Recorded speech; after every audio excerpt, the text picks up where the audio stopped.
that you've ever run on your system and recover your system back to any day that you've ever run a backup. So I can roll my system back to see how my data set looked on the 3rd of September 2009, or in my case, I can actually roll it back 5 years. I've got 5 years worth of data backed up to the SOS cloud.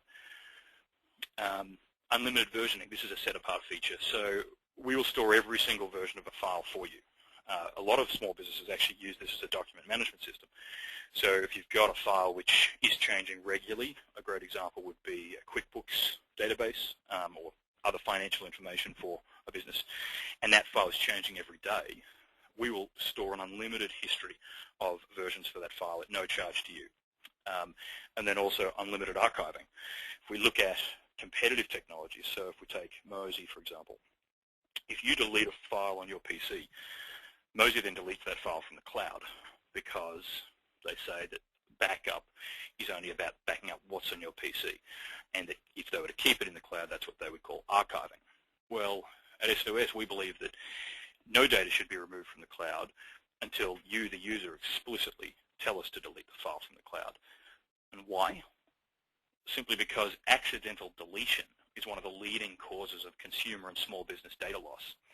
So deleting content locally that you then subsequently discover you didn't want to delete locally can lead to enormous problems if that data has then been purged from your cloud backup. We don't do that. So we maintain that archive copy for you until you no longer need it. All right, moving on.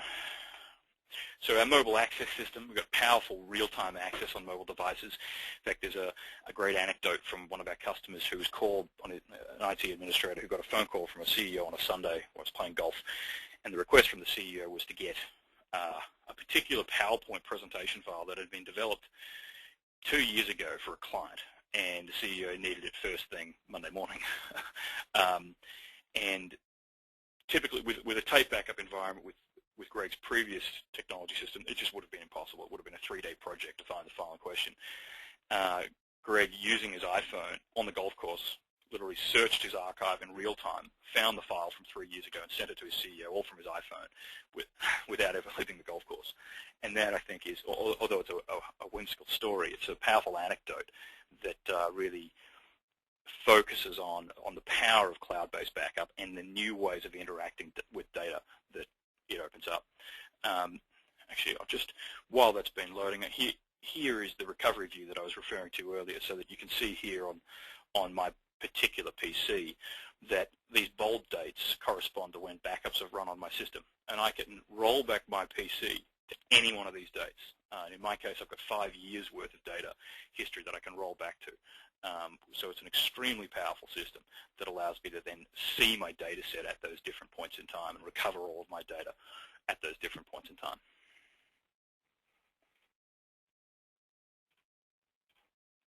Okay. In terms of our global infrastructure, we've got 7 primary data centers that we use for customer storage. We've got 5 data centers in the United States, mainly in Texas and Los Angeles. All of the data for American customers and North American customers is stored in North America, so generally your data will be stored at the closest physical data center that's proximate to your location. In terms of where our customers are globally, there's millions of customer accounts on our system, but as you can see, mainly clustered in North America and also in Europe and Asia. So we're very much a global firm.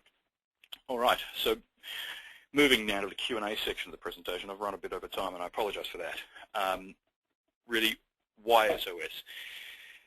It comes down to 3 things. Technology, we've got the best of breed technology in the market with our local backup, our continuous data protection, multi-site replication, the mobile access and recovery, and a product that really spans all 3 spaces, consumer, enterprise, and the small business space, which is our key focus.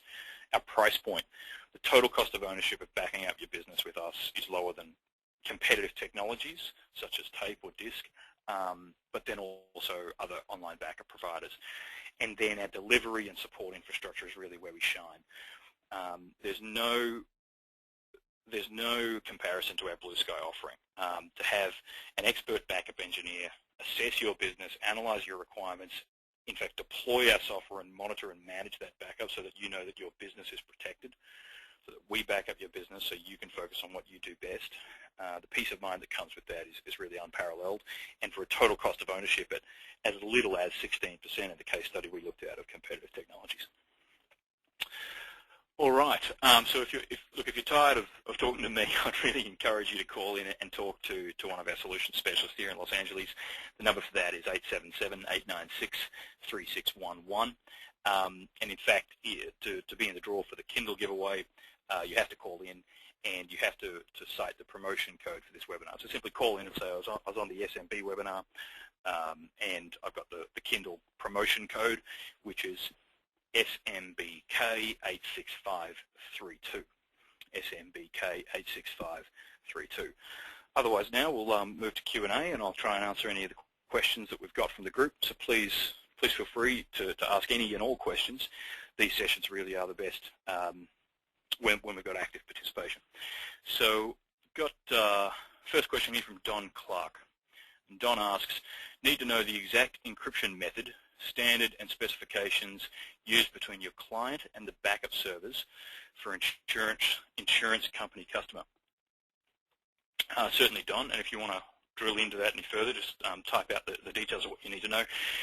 We use the AES encryption standard as recommended by the US Department of Defense. Some of our earliest customers were government entities, both here and internationally. We encrypt data first in a sandbox on the machine that is being backed up on. The data is then shipped over a VPN tunnel to our data centers and then re-encrypted in our data centers before it's put at rest on our storage and archiving server infrastructure, which is all SOS's proprietary technology. Nobody has access to that data other than SOS. Again, if you're using the ultra-safe security model, the only person who has the decryption key for your data is you yourself. If you lose that encryption key, that would be a challenge. We simply cannot recover data for customers, and unfortunately we have had some customers who've used that encryption method and then lost their encryption key, and we couldn't help them, which was a shame. So if there are any other specific questions about encryption, happy to answer them to the best of my ability. James D. Incheco, I'm probably mispronouncing that, and I apologize if I am, James, says, what are the consequences of losing your encryption key code? And so, James, that's a good follow-on question from Don's. There are two security models. Standard SOS security model, where you can reset your password, and that's where we basically have your encryption key, but then we have some other security questions that get set up when you create your account on our system. And if you lose your encryption key, your account, and if you can then answer the backup security questions, if you will, then you can reset your encryption key. With the ultra-safe security system, that mechanism is not available. So you set your encryption key. You can change it at any time, but there is no way to reset that encryption key. It's a full private key encryption system. So we recommend for those customers, we have a lot of accounting customers and medical customers and banks who use that. We literally recommend taking a physical copy and putting it in a safe deposit box or in a safe and a physical location that you'll always be able to get access to. Hope that answers the question for James and for Don. Got a question here from Rebecca Nielsen. What is the impact on productivity and response times for network users when continuous backup is running? So Rebecca, for network users, it doesn't have a significant burden. And the reason I say that is, if you think about continuous backup, you're talking about a file that is versioned a lot. And if you think about the way online backup works, the heavy network load comes from what is called the baseline backup. So that's the day one backup, effectively. The day two backup, or I use the term day loosely, it could be hour 2 or hour 3. I really mean the second and third backup. In that case, only the incremental binary difference between the first version of the file and the second version of the file is being transferred. So the network burden is very low. So for continuous backup, the network burden is very low. Having said that, the computational burden is not insignificant. And that then computational burden really, sorry, what I mean by those are referring to CPU and memory and local resource cycles required to compress, encrypt, compare. Now that really varies by the horsepower of your computer and the type of content that we're dealing with. With regular business data, databases, office documents, it's trivial. With videos and other heavy binary data, it can be quite significant. So the very short answer to your question is, what's the resource impact of continuous data protection? Usually very low, but if you've got large binary files, like large movie files, for example, it can be significant. Hope that answers the question for you, Rebecca. Chris Garrett asks, do you offer non-profit organization pricing structures? We're a small free medical and dental clinic. Thanks for the presentation. Chris, my pleasure. Yes, we do have promotional offers or for charitable organizations and for non-profits. You should call in and talk to one of our solution specialists while you're there, give the promotion code for the Kindle, and see what they can do with you. They'll be able to work with you on coming up with an offering.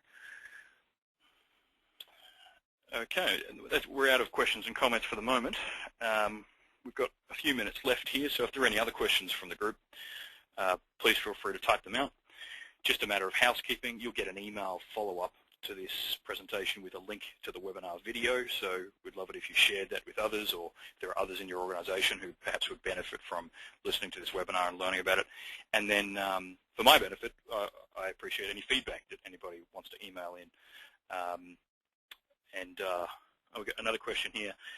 James Diancheco asks, how safe is any data in a nuclear event?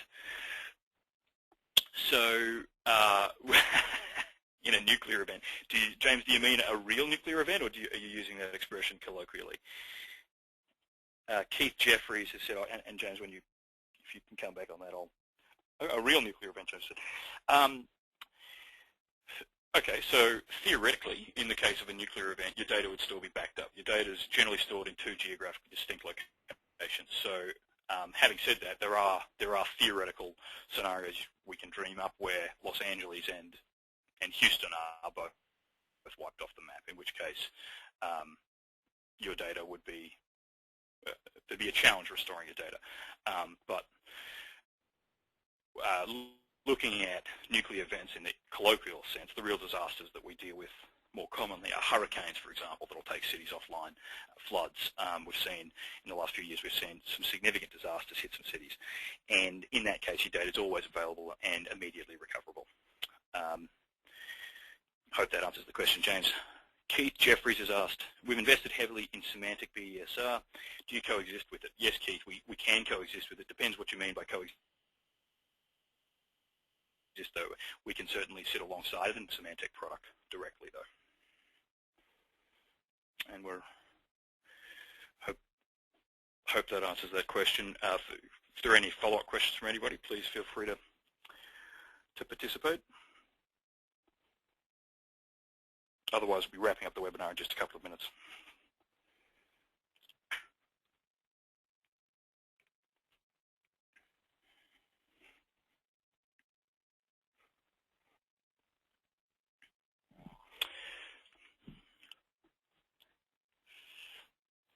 James has said he's enjoyed the webinar, and thanks for your time.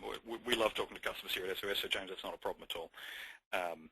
And if there's any feedback from the group, I'd certainly welcome feedback on ways we could improve these webinars in future, both for yourselves. I hope today's participants will attend future webinars on different topics, so you can email in requests for topics, but also ways that we can improve these for other customers and for other potential customers. There's generally a couple of different webinars being run by different executives at the company every week.